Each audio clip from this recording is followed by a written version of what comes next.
What is going on, baseballers? Welcome back to Mr. Joe's Baseball Show. I'm coming at you again with another power rankings for Dinger City, this time after week 5. Back to doing these weekly. Not going to have an issue with that. And to start us off, we've got number 15. Hi, Nolan. All right, that's it. Thanks, Nolan. Number 14 is going to be Billy. Billy went 0-1 on the week. Nothing too crazy. 2-10 overall. They are kind of stagnating, in my opinion. Billy had a bit of a surge, I feel, at the beginning of the season and was playing really well, and it looked like they had this potential to kind of, maybe move up to like 12, 11, something like that. But not exactly happening anymore. They are not playing as much, and I think as a result, they're not winning as many, or improving as well. Obviously, they're not winning as much if you're not playing as much, but they're just not improving at the same rate, so I don't think they care about that necessarily, but that's how it is. That's the reality of it. So number 14 is Billy. At number 13, once again, we have Dan. Dan was here before. He was not here this past week. He's up in Boston. He lives there basically half the time. He's 2-10 as well. I think Dan's got potential. He's just not here that much, but maybe if he's here a little more consistently, he'll, move up a spot or two. Who knows? Okay, and in the number 12 spot, we have a bit of a shakeup here. For the first time in, I think, 2 seasons, we have a new member of this bottom 4. It is Tommy. Sorry, Tommy. Unfortunate that it had to be you, but that's how it is. Tommy has not been playing great lately. He went 0-2 in the week. He's 2-8 overall after a 2-1 start on the season. I don't blame him. He works a full day, comes to play. It must be tough. He did play Nick pretty closely, so he still plays well. It's just he's not able to secure the win. It's like he almost gets there every single time. So Tommy, unfortunately, he did move down a bit. I don't know if I see him necessarily moving down even further. It really depends on how his games go next week, but we'll have to see. You hate to see it if you're Tommy. If you are, however, Spencer, you love to see it because you're in the number 11 spot. Good for Spencer. It's weird seeing someone move up. He went 0-3 on the week, 2-15 on the season, so no wins, but Tommy, I just feel like, has been playing worse, while Spencer, he is playing pretty well. He did beat me last week, so he has that, and he's just, he's been having a good week, a good time lately, and I think Spencer is a player who will improve significantly as time goes on. He's always improving very slowly, and I don't think that's going to change. So, honestly, good for him. I'm very happy for Spencer that he's starting to get the hang of things, and I think in due time, maybe he even moves up another spot. Who knows? So, coming in at number 10, we've got Maddie. Maddie went 1-1 on the week. Notably, for the first time this section has appeared, a notable win over Andrew. He is 9-11 on the season, so still underperforming as far as Maddie's standards go, but it's really weird to see because in the number 10 spot, Maddie's still a great player. So, you'd think, your bottom half are the worst, easier to beat guys, and maybe he is worse than the people in the top 8, but he's not easy to beat, by any means. He beat Andrew, and Andrew's a great player. He's beaten me. He's beaten basically everyone T-Blaying, It's just that he chokes the easy ones, which is so strange to me. So yeah, Maddie, number 10, he was 10 last week. He's got to step his game up or he's going to kind of stay there. Right? That's basically all I have to say. You don't want to see Spencer past Maddie. If you're Maddie, if you're anyone else, you probably do. So coming in at the number 9 spot, we've got Tyler once again at number 9. He didn't have any crazy wins. I think he took a win over Billy this week. So 1-0 in the week, 6-4 in the season. Not too much to say about Tyler. I think this is kind of where he belongs. I think this is where he's going to stay. Maybe he moves up a spot. Maybe Maddie starts, getting back on his game and he moves up and Tyler moves down. Who knows? But this is about where I'd expect Tyler, the 8, 9, 10 spot. So, he's a solid player. In the number 8 spot, once again, we have Lionel. Lionel went 2-3 on the week, a notable win over Nick, and he moves to 14-12 on the season. And what I can say about Lionel is that he hasn't been terribly consistent this season. Sometimes he looks like, Lionel, the god he once was, season 1 or 2, best player in the club, absolutely killing it. And then sometimes he looks like, Lionel, the guy we found on the streets. It was like, hey, you ever play Mario Baseball before? He's like, oh, I've never heard of it. No, he's not quite that bad sometimes, but But he kind of lacks consistency. He's dropping some games where it kind of feels like maybe he shouldn't. And not that he's dropping games to bad players, but the upper players are kind of beating him a lot. He's beaten me a couple times recently. We didn't play this week, but he does kind of beat me a lot. But I think that's more of a case of, some people play other players well. Like, if you look at the top three, I play Connor well, Dennis plays me well, and Connor plays Dennis well. So, it's kind of a cool thing seeing that, like, yes, you can be the best in the game, or you can be better than someone, objectively, but then you go up against them, and maybe their playstyle plays well against you, and you lose the game. And that's a great thing about this game. So, that's what I feel about Lionel. I think some of the top players might just kind of have his number a little bit. Not to say that he always loses to them. As you can see, he beat Nick, but I feel like that's why he's not, 16-10 or 18-8 or something, like a better record. I think he kind of loses the occasional win where you feel like he might, he gets the occasional loss where you feel like he might win. But that's just how it is. That's how the game goes. Number 8 for Lionel. I could see him moving up. I don't see him moving down, at least. That is one thing I can say for sure. I think Lionel will remain top 8 all season, no doubt in my mind. Number 7, we've got Andrew. So Andrew actually moved down. He went 2-2 in the week. He did have a win over Lionel, so that's kind of what I was saying. Lionel loses to the guys above him. He's 17-13 on the season. So I did say last video that Andrew is consistent, and then I went on to say he's inconsistent, and that kind of sums up Andrew's consistency. Sometimes he'll have a week where he's like, I'm a god, you're not going to beat me. So that week he's consistently good. And then I'll have the next week where he does this, he's 2-2, he's inconsistent. So really he is an inconsistent player, but when he's on, he's on. And this week, I think he had a little bit of both. You take a win over Lionel, but you take a loss. He lost to me. And I think he lost to... let me check. He lost to Maddie. Okay. So Maddie actually, he did get that good win over Andrew. So Andrew 2-2. Not much to say. I don't think he moves down unless he really starts to tank, and Lionel really starts to play well. A really good week from Lionel and a really bad week from Andrew maybe flips him around. But at the moment, I kind of see Andrew in this, 6-7 spot. That's not to say that can't change.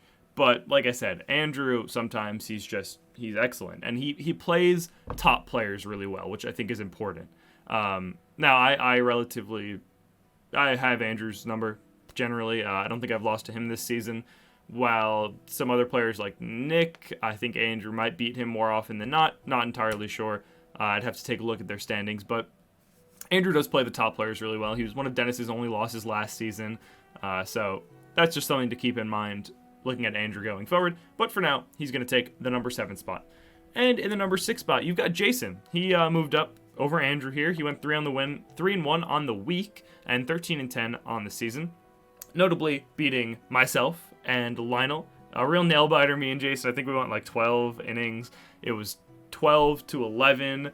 I made a crazy comeback, and then he went up 3 runs in the top of the 9th, and then I made a crazy comeback in the bottom of the 9th and tied it, and then we went, a few more innings.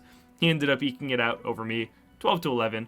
Unfortunate for me, fortunate for Jason. I think he's kind of starting to hit his stride. He's kind of getting back into Season 7 form where he was an excellent player. He made it to the semifinals, almost made it to the World Series. So great performance from Jason this week. I think it's only up from here for him.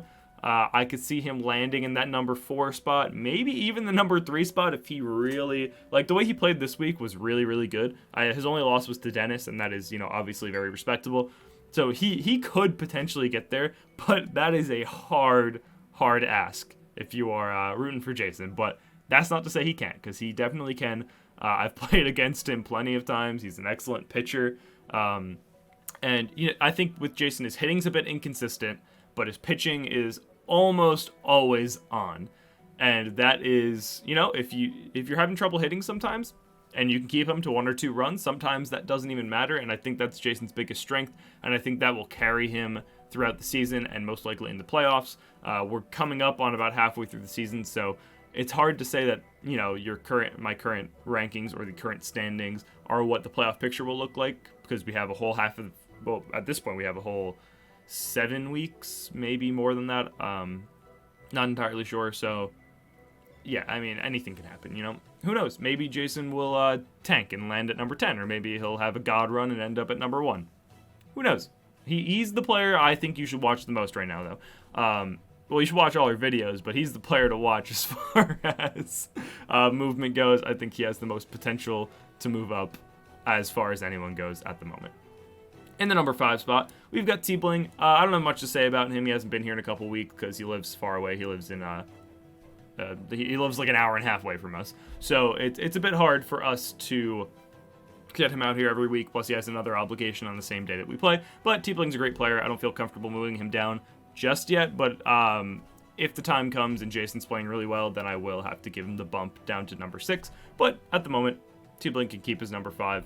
I haven't lost faith in him. He's a great player. You know, he's excellent at the game. He crushes a lot of good players sometimes. So I have full faith in T-Bling.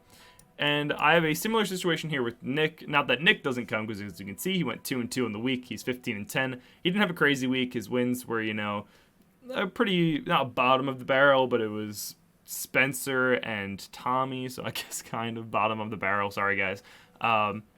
He's 15-10 on the season. He's an excellent player. Nick's playing really well this season. Just because his only wins were over lesser players does not mean that he is not playing great still. And I would expect Nick to kind of hover around this 3, 4, 5 spot, more likely the 4 or 5, but you never know. And what I was saying, how we have a similar situation, in number 3 we have Connor. Connor has not been here a couple weeks as well. He actually lives further away than T-Bling does, but I think he'll probably end up coming a little more. He's 9-4 in the season.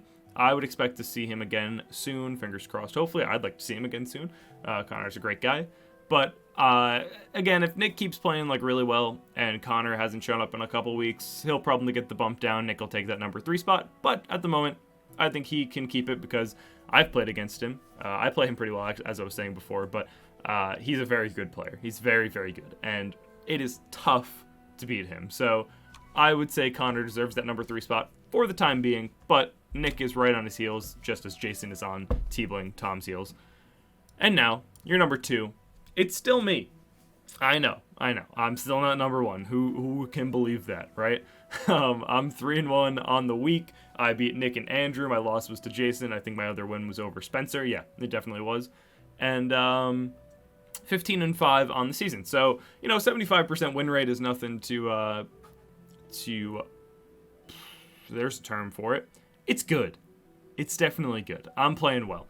I did take that loss to Jason, which sucks. Could have gone either way, so could have been a 4-0 week. That would have been awesome, but it wasn't. I think I'm playing well still. I don't think I've kind of dropped any games against people besides Spencer all season, really, that I feel like I shouldn't be losing to. I didn't lose to Nolan, Billy, Dan, Tommy. Maybe I lost to Maddie, but Maddie's good, like I said. So, really, I feel like I'm playing well. I don't think I'm playing at number 1 player caliber at the moment, but there's a lot of season left to play. I'm starting to sharpen up, I think, as the season goes on, so I do think that I still have a chance for it, but at the moment, I mean, there's no way to dispute it. Your number 1 player is Dennis. I mean, what can you do? He went 2-0 on the week. He beat Jason and Lionel. Solid players. He's 8-2 on the season. He has losses to, I think, like, I don't even know, Connor and someone else. So Dennis is playing very, very, very well lately. So good for him. There's not too much to say about Dennis other than that he's the best. He's been the best for a long time. He will probably remain the best for a while. But if anyone's going to take his throne, it's going to be me. Mark my words. But realistically, if I expect anyone to kind of overthrow Dennis for that number 1 spot, my candidates would be, in this order, me, Nick, Connor, and Jason tied. I think those are my candidates for potential number 1. I think that I have the best chance of taking it, but I don't think Nick, Jason, and Connor are too far behind. But I think they got to get through me first, and I'm not letting that happen. If anyone's getting that number 1 spot over Dennis, it is going to be me. So you watch out for that. We have 7, I think we're playing 12 weeks. I can't say for sure. We have 7 weeks to go. And I know that I can get it. So keep an eye on me. Keep an eye on Jason. We'll see what happens. Thank you guys so much for watching. If you enjoyed this video and you enjoyed Mario Baseball, check out Dinger City down in the description. That's obviously what this was based off of. And if you watch the whole video without knowing what Dinger City is, why? Thanks. That's awesome. Subscribe if you did that. Subscribe if you watched Dinger City anyway. drop a like, drop a comment. I appreciate you guys so much for watching. My name's Mr. Joe. This has been my baseball show, and I will get you next time.